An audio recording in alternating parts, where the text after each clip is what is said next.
Hi, this is Privateer Station, and today we're bringing you a conversation between Mark Feygin, Russian opposition journalist, with Andrey Piontkovsky. Andrey Piontkovsky was born in June of 1940 in Moscow. He's a Russian scientist, political writer, and analyst, a member of International Pen Club. He's a former member of Russian Opposition Coordination Council. Andrey was an executive director for Strategic Studies Center in Moscow, a think tank that was closed back in 2006. He contributes regularly to Novaya Gazeta, Moscow Times, and Russia Journal, as long as these media were allowed in Russia. He also is a regular political commentator on the BBC World Service and Radio Liberty in Moscow when it was operational. An outspoken critic of Putin's managed democracy in Russia, a member of American Mathematical Society, and he's an author of several books on the Putin presidency in Russia, including his most recent book, Another Look into Putin's Soul. This conversation is titled Manifest of the 20, and it was recorded on the 20th of August. This cast that we're bringing you now was submitted by one of our viewers. This is her first stab at doing the translation, so don't be too harsh on her. My name is Andrey Piontkovsky, and I'm started my Saturday stream. I'm not alone. I'm with my friend and political ally. Moreover, he is a lawyer who advocating my family interest in Moscow for 8 years. At the beginning in there, now he's on the run. Yeah, well, everyone is on the run nowadays. And we get together about extraordinary events, so we cannot wait until usual Wednesday stream because this event is highly important. See, I called it Manifest of 20 prominent U.S. military political analysts. This is not just some political cabinet. They're all U.S. former officials, retired generals, some ambassadors like Daniel Fritz, Alexander Weshbo, John Herbst, Kirk Walker,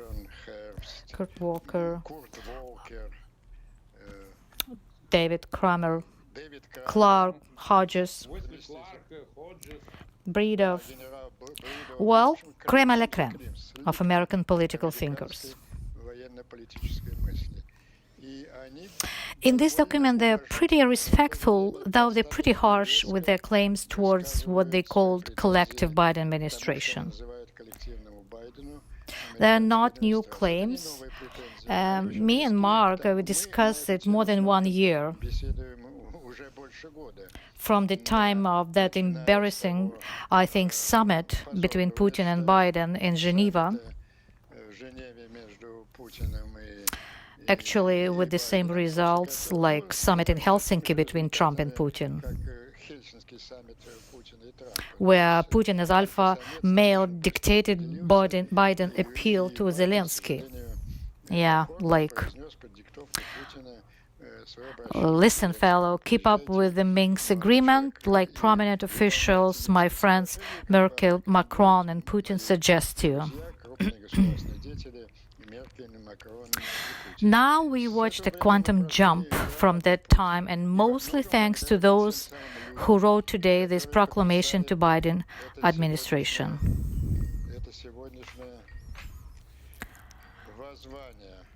My apologies for interruption.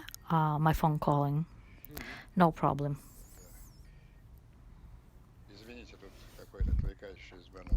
No problem. We have a lot of phone calls. So the same people back in June 17, a year ago, they have reacted on Biden's position on that summit with many articles and newspapers saying that Putin got all what he wanted. Interesting enough, that was not the newspaper of opposition, but opinion of both parties appeared in CNN, Washington Post, New York Times. Resentment they expressed was a united political point of view, with the exception of some marginal part in Republicans' left wing. For example, that insane enemy of Ukraine, Tucker Carlson, or from left Democrats, By the way, they turned New York Times in pro-Putin stage. Yeah. Anti-Ukrainian organ. But it doesn't concern an American mainstream, which is pretty clear on this subject.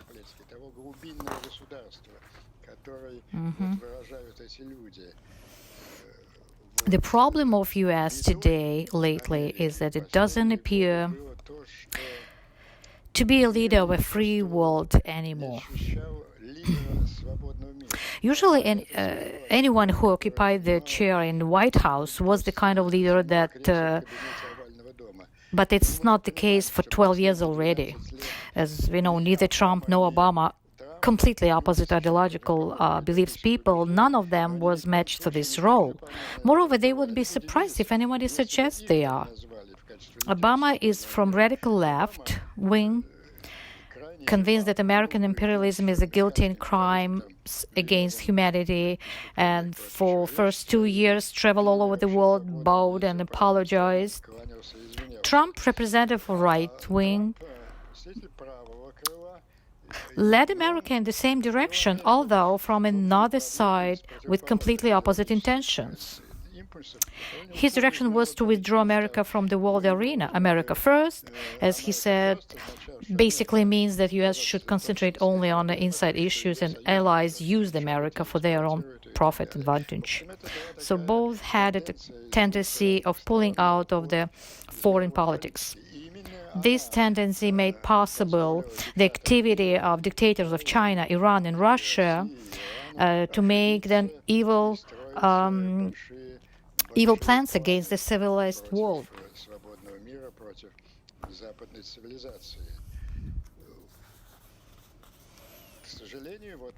Unfortunately, the summit in Geneva confirmed that Biden did not fulfill such expectations. But deep state rescued situation, and among President administration, there are great figures like Austin, Secretary of Defense, and Blinken, Secretary of State, who influenced dramatic changes in the president office. And along with the authors of this letter, they provide serious support to Ukrainian army. We changed the course of the war. Nevertheless, they admitted, plus me and Mark talked about it for 2 months already, there are two complete opposite positions in Biden administration. And one position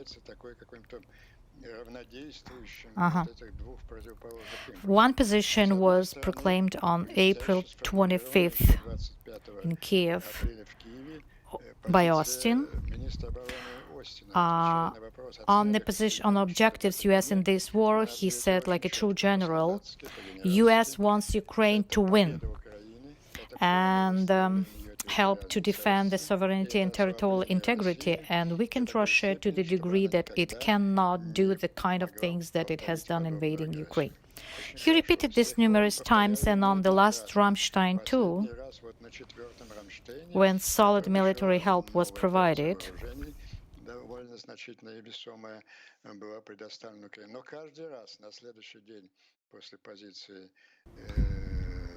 But every single time after this speech, on next day,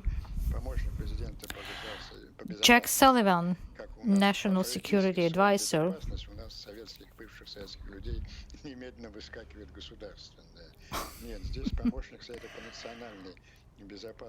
Russians always want to say KGB, yeah. National Security Advisor, he pops up with the vague statement that U.S. don't wish Ukraine to fall. And repeat famous already memo of Stoltenberg, prevent escalation of military conflict, prevent nuclear threat and World War III. практически, а что это означает в практическом плане? А в практическом плане означает, что каждый раз, What this actually means practically? Practically speaking, he managed to reduce the volume of military help or source of weapons.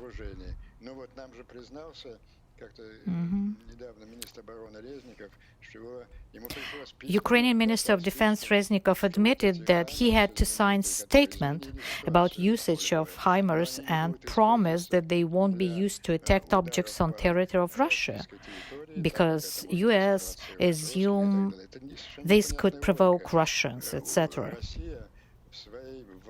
Honestly, no logic whatsoever. Russia in this war is aiming complete extermination of Ukraine like a state, like a nation. Every day commits war crimes, pillage civil population, and anything on territory on Ukraine. Then why Ukraine cannot shell aerodrome with the military airplanes, armories, military headquarters?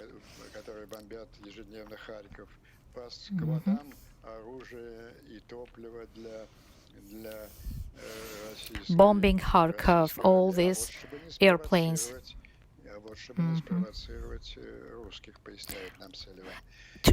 To avoid to provoke Russians, explained Sullivan.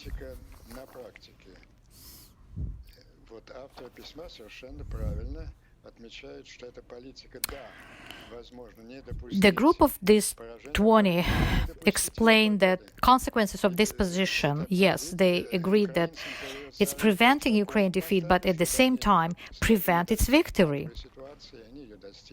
Ukraine received as much military assistance so it could achieve pet cession, and Ukraine got there, but it's not enough for counteroffensive. Now, in view of the occupation of Kherson, it's obvious there is a need for much more. And the promised aviation and tanks and another caliber of HIMARS and much more.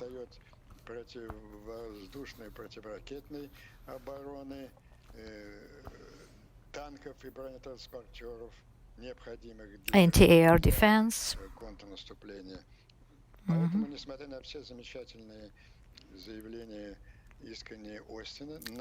With all respect to Austin's statements, in reality, Ukraine did not get enough assistance to reach the goal announced by allies of liberation Ukrainian territory back to beginning of this war in February.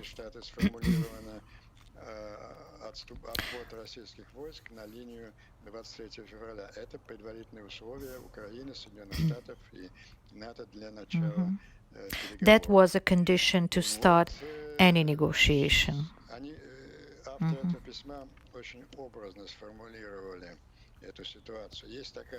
Group of 20 formulated this idea pretty well, using good expression. Idea to snatch victory from the jaws of defeat, meaning win when it seems it is certain to lose. Thou, they use it backwards, saying snatch defeat from the jaws of victory.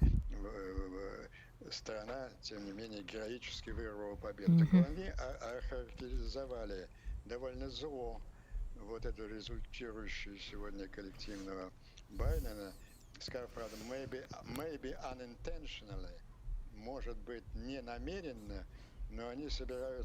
and they add just maybe that was unintentionally.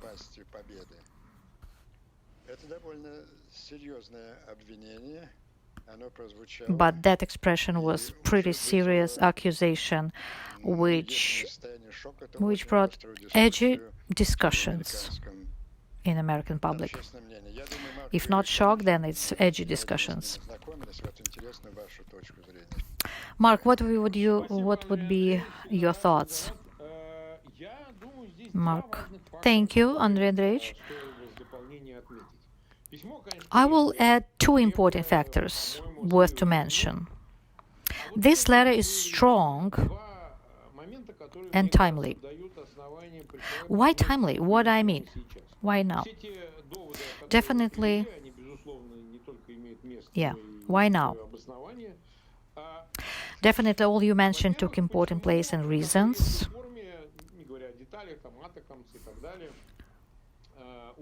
Let's look at another details. Why the tone of this letter was pretty harsh? Well, because it's true that there are at least two directions in president administration, maybe even three: moderate, sustainable, and middle ground. These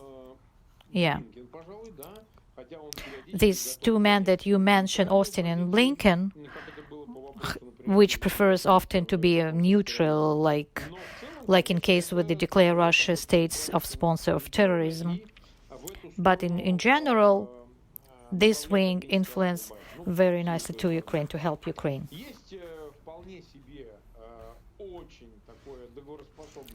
There is another wing,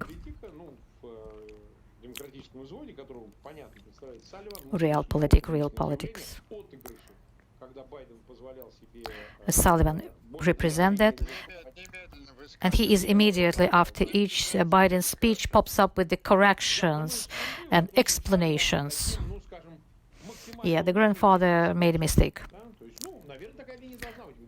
We could call him moderate and agreeable. Probably it is necessary to have such position in the office for a balance, which American foreign policy is always looking for. Yeah. And we have some central wing. It's Biden himself. The result of that search for balance, avoiding to fall in the World War III, I'm sure this is the main argument of Sullivan to him. Yeah.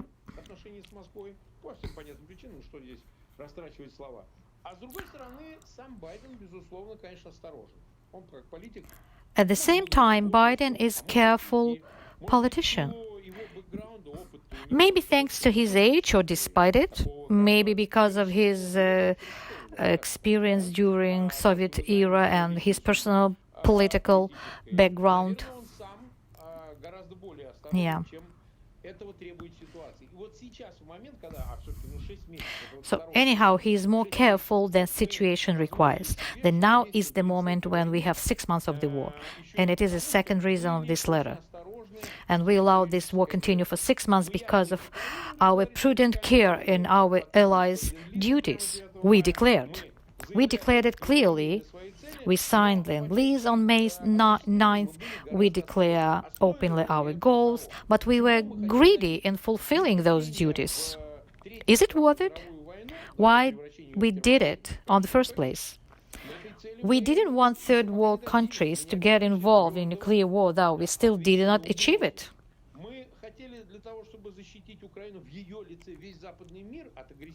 We don't fully get away from this threat. We wanted help to protect Ukraine and the whole Western world behind it, then we still didn't get there. We're close enough, though.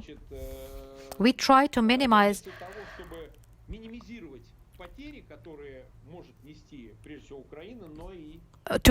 losses, not only of Ukraine, but in Russia too, in order to leave a chance, a hope for escape for Kremlin. Well, did we get it? Probably partially, because numbers of victims increases. Obviously, in 6 months war, we have 1,000 victims. In 1 year, we get 100,000. And if war continues 5 years, what we want? The population? What you can restore by Marshall Plan if there are 6 million refugees, and it's big question if they will come back, etc., etc. We reach the point when we have to choose a side. Why it matters today? Additionally, because Ukrainian economy lost 45%, and it's heading to winter crisis, and that's us who financially assist Ukraine.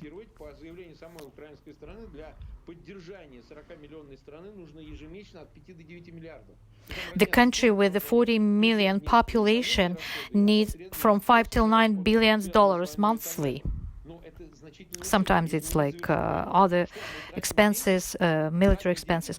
So if war continues, all we invested lost again, over and over.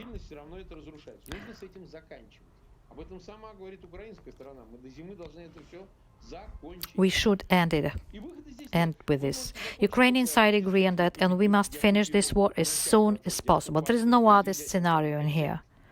We should win the occupied Ukraine territory and finish once and forever with this insane idea, this shady enterprise, which is clear now from series of articles in Washington Post provided by the American and Ukrainian intelligence services. This document really important.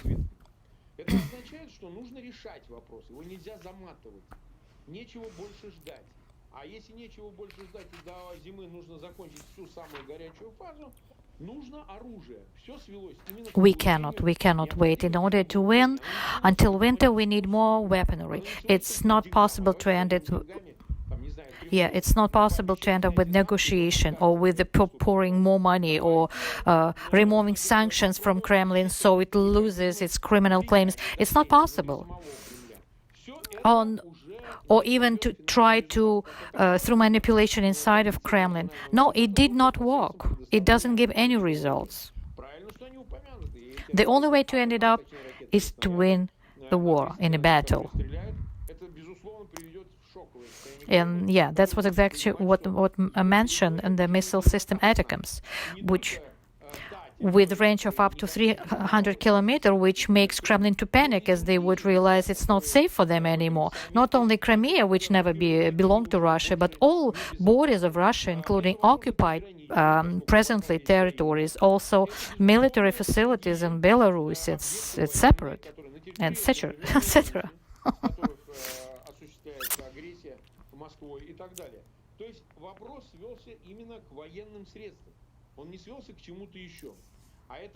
The whole point of any discussion in this war would be more weapons.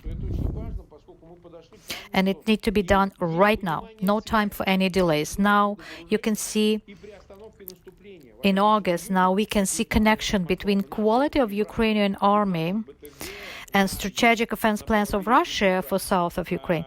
This plan was stopped thanks to new arsenal of VSU got.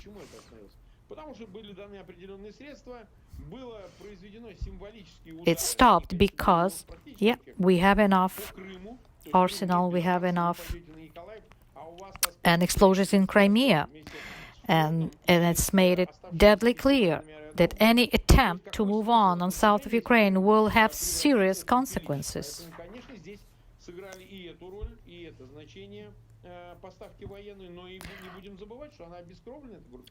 Yeah, explosions. The whole situation on south of Ukraine is blocked now because of logistics. Antonov Bridge is out of service. Kakhovskaya Dam is in the same condition, plus it's under regular shelling, and with the pontoon crossings, the same story.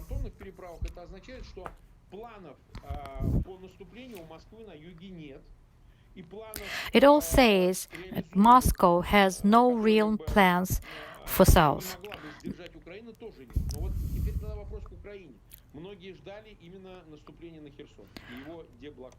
Now we have a question about Ukrainian plans. Majority waited for this moment to start a counteroffensive of Kherson, the occupation of Kherson. It's not happening for only one reason: lack of weapon system. It's more than obvious now. Provide heavy weapons, missiles, artillery, anti-air defense, then you got results.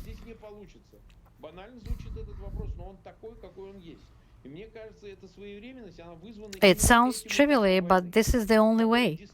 I believe this letter has perfectly timing exactly for the stage of the war we face at the moment.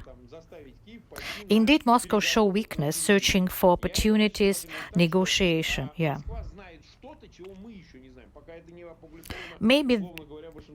Maybe there is something we don't know. Washington Post soon maybe publish some revelations. Then I guess Moscow faced some issues it cannot solve. That's why it's back up, looking for compromise, for negotiation.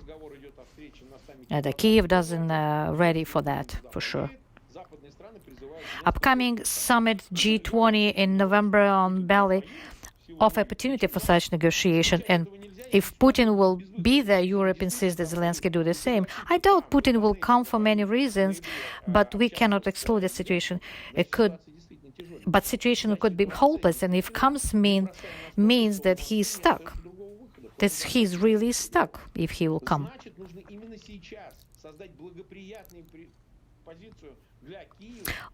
So all that lead us to conclusion that we need help Ukraine to have all advantages in upcoming negotiation from a position of strength, with the minimum conditions like return to border of February 2022, deoccupation of the rest, negotiation with allies, reparations, return of prisoners, etc. They're all questions which should be presented but impossible until Ukraine doesn't have military advantage, as Moscow still demands capitulation. And the last one, Moscow's blackmails.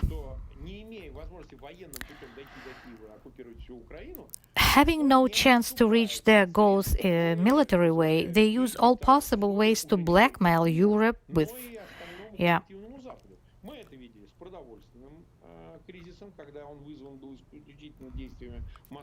We see that with the food crisis, blocking Ukrainian vessels carrying food.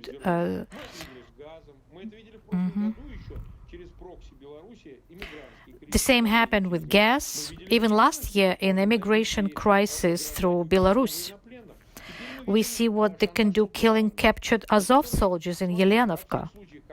Plus nuclear blackmail. Every time when situation on front line get difficult, they use nuclear threat.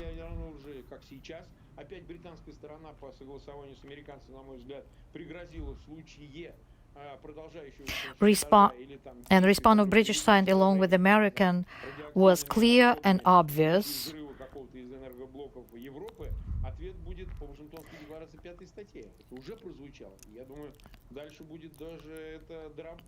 The answer would be by Washington Article 5, and there is no discussion about the consequences that Russia will get. It shows that Moscow needs to be weakened as much that it will never even try to use such blackmail.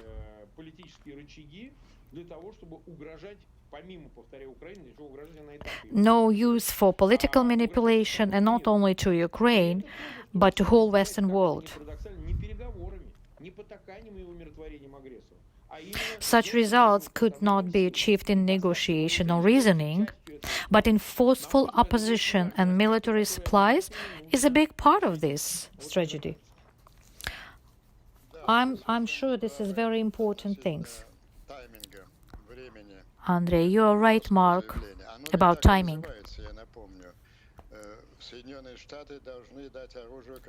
That's why this letter, it's called it, and underline this, saying that U.S. must supply Ukraine with right weapons system now, until it's not too late. It sounds serious. Even though we all know that Ukraine already tragically won, crashing Kiev blitz. And now it continues to win.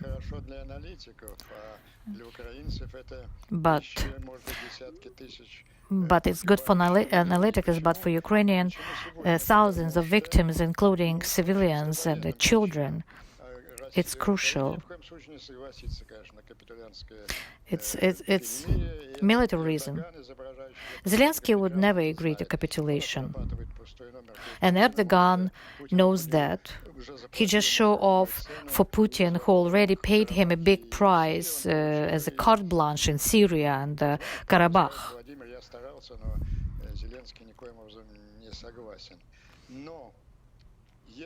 He can call him and say, I tried.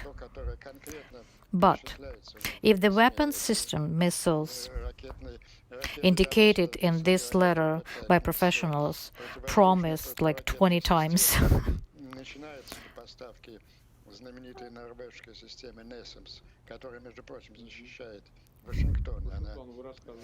And then Norwegian system, yeah. Самолеты, которые 20 раз были обещаны, и советские МиГи тоже понемножку пошло, но понемножку. Yeah, the aviation that we, yeah.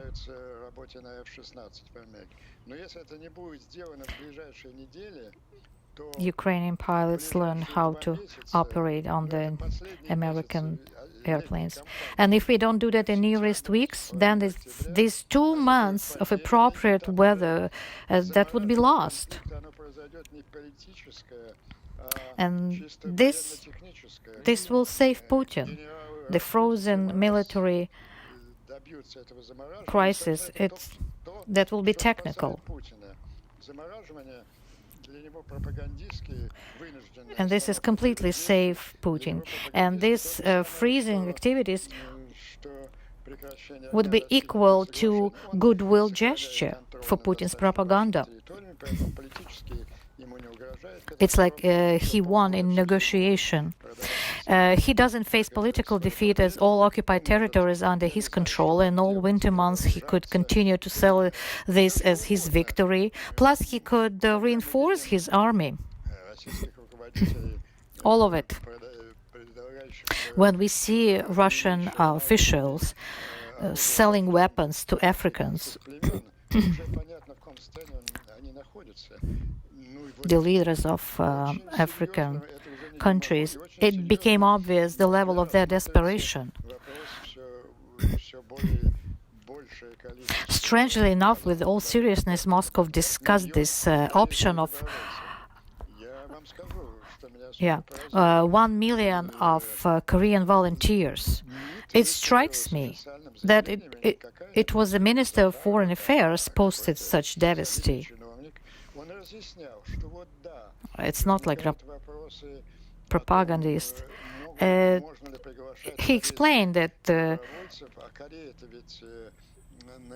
can we do that because Korea is under sanction as a state of the sponsor of terrorism, so Russia cannot accept them. But there is 2 amazing states, independent, like DNR and LNR, who are not members of United Nations, could invite such assistance. In complete desperation, Putin can choose this option too. By the way, I want to repeat what Mark said and remind it over and over. Yeah, always. Putin is not Shahid. He doesn't want it to die. You see, many years he threatened the world with his nuclear dildo, Sarmas, Poseidons. Yeah, but now he scared his pants off, sending his dogs with announcement in UN with proclamation about the impossibility of nuclear war or our nuclear weapons exist only as a piece of guarantees. Yeah.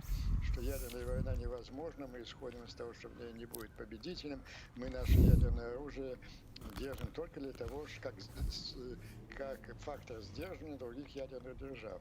То есть те очень четкие предупреждения каждый раз первыми, где у Бориса Джонсона потом повторяли в беседах с своими каунтерпартами Милли и Осин, они произвели впечатление, он умирать не хочет, и он шантаж, даже ядерный шантаж. The Boris Johnson and Milley and Austin warning reached their goal. Instead of nuclear blackmail, he got to another subject of nuclear danger, like Zaporozhye nuclear power plant. Yeah, blackmail about this. Obviously, he won't detonate plan. It's risky for him on the first place. Who knows where radioactive clouds will go? He uses all this noise to cover actual stealing of power from this plant. So there is a break point. Neither Ukraine win in closest 2 months, and by victory we mean only 2 events, enough shocking for Moscow and capable to put Putin down.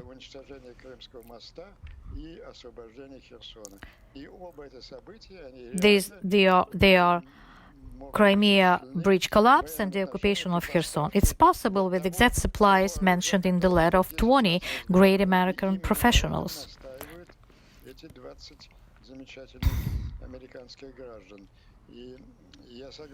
And these 20 people, American citizens, insist only on that. I'm sure there was preliminary discussions of this important subject in President administration.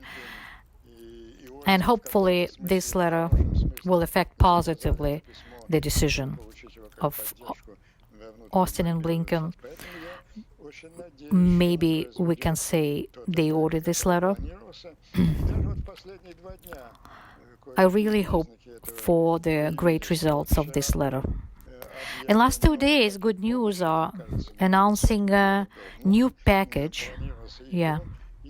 New package of help, of assistance, $90 million, but that was planned.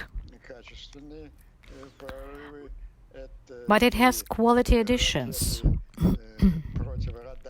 like missiles for aircrafts, anti-radar,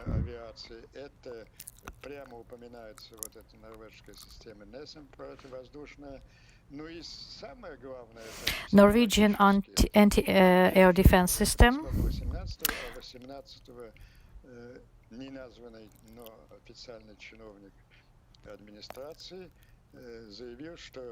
Another good sign was that American official, anonymously, mentioned that U.S. considers Crimea legit part of Ukraine and legit goal for Ukrainian army. Crimea is Ukraine. It's supposed to be like this. But that was uncertain. It's not that step that we want to stop discussion on what Ukraine can or cannot do achieving its sovereign goals. I think it's going in the right direction.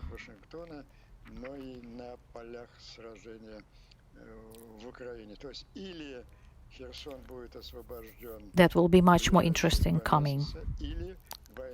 Finally, Ukraine deoccupate Kherson, or war will be on frozen stage, very profitable for Moscow.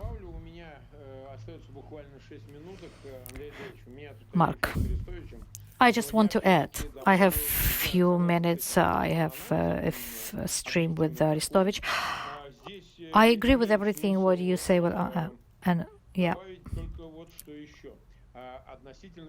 The only comments will be about the explosions in Crimea and symbolic destruction of Crimea Bridge. I think it was rehearsal for the future attack by Ukrainian army.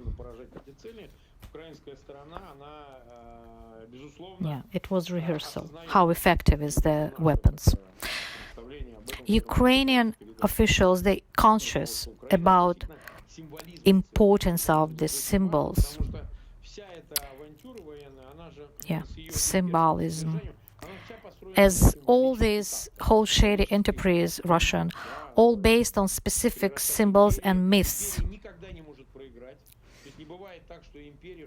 Like empire cannot fall and it won't defeat.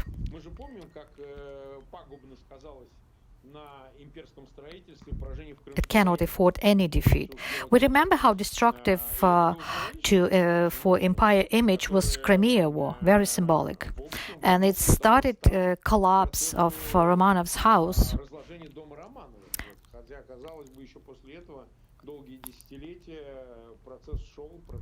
Even though it takes years, and that process takes years, and even with some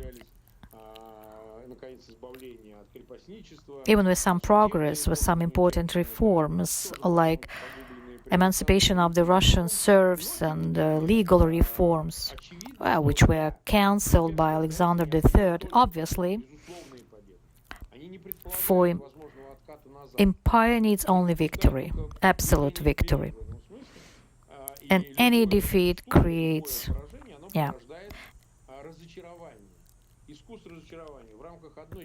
any defeat creates deep disappointment.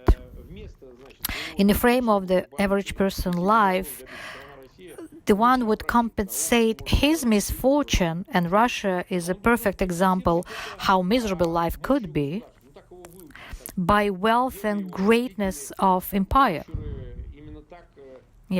Russians programmed like this, their grandparents, parents, all ancestors lived this way. And if that greatness of empire damaged or crashed, like Crimea Bridge, which symbolized connection between Great Russia and the semi-island,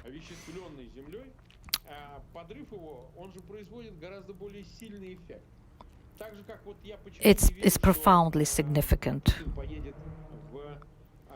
On the same lane, why I don't believe Putin don't go to summit. Andrey, he won't even get there. Andrey Leonidovich, this is exactly about your idea of losing credibility of Putin in public eyes. The father of nation became a son of the bitch. Imagine on summit Zelensky will tell him, "You're a piece of shit," right in front of everybody in live stream. And what would happen to humiliated publicly gang godfather? Well, he's not the godfather anymore. You know, Girkin repeats this idea every day. Come on. Who is Girkin? He's no one. But we should comment on that. We know exactly how it works. Mark, we won't be the one who tortured Putin, but Girkin will definitely be the one for the job. Well, I thought this way before. Now I don't mind. I can use rubber gloves for this. I can, I swear. I didn't want it. But it's destiny.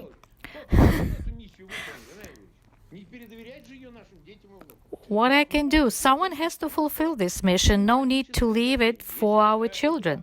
Okay, I'm back to symbolism. Ukrainian officials should always remember how symbolic is this act of the war. They should show ordinary Russians that all sacrifice for nothing.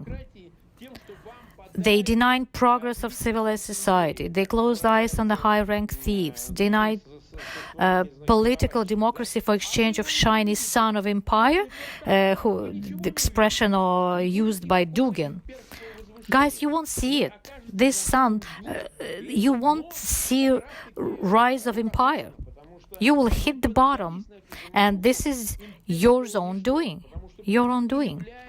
Because you bought this cheap illusion of imperial nothing. Because Putin is not Tsar, never was. Not even like Alexander III, who kept flask in his boots as a real alcoholic. Though he still ruled empire with the Russification, with no wars, but with some achievements. And that was attract so much today's regime, and they associated with them. Well, you wish. You are not even close to Alexander III. Forget about other prominent figures like Peter, etc. It's all agony before death. When Russian public will realize that 30 years all was a lie, and top of the state used and abused all what left after mighty Soviet Union. Post-Soviet Union doesn't exist. This will destroy people's perception and readiness only for a victory, both in hockey or in the Ukrainian war. Suddenly, it's all false. So in order to attack people's mind in Russia, it's supposed to be obvious symbolic crash, like the occupation of Kherson or Crimea Bridge collapse. It could cause the domino effect, mental one, which could lead to desired consequences. Andrey, that would be absolute victory of Ukraine. I think bridge collapse will be more effective for public, for ordinary Russians. Sure, Kherson is Ukrainian, but bridge is ours. Well, absolutely would say we don't even know what is this Kherson, where is it, but bridge is pretty obvious image. That's why we need to collapse this bridge in summer. We need atoms. On this positive note, I would like to thank you, Mark, and let you go to your stream with Aristovich. Thank you for coming. Thank you for coming for the next Saturday.